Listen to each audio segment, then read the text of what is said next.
தன்மானம் பார்க்க சொல்வதெல்லாம் கேட்க கிடைத்த ஒரு உயிர் துணை நீயே. என் சிரிப்பில் பாதி என் துயரில் பாதி பகிர்ந்து நீ அருந்துகிறாயே.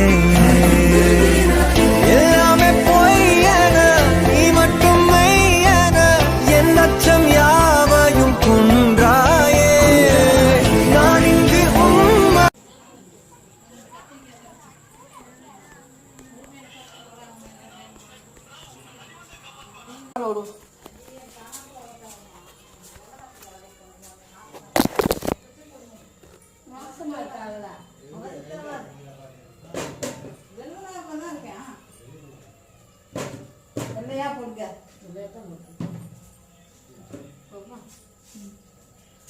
நாலு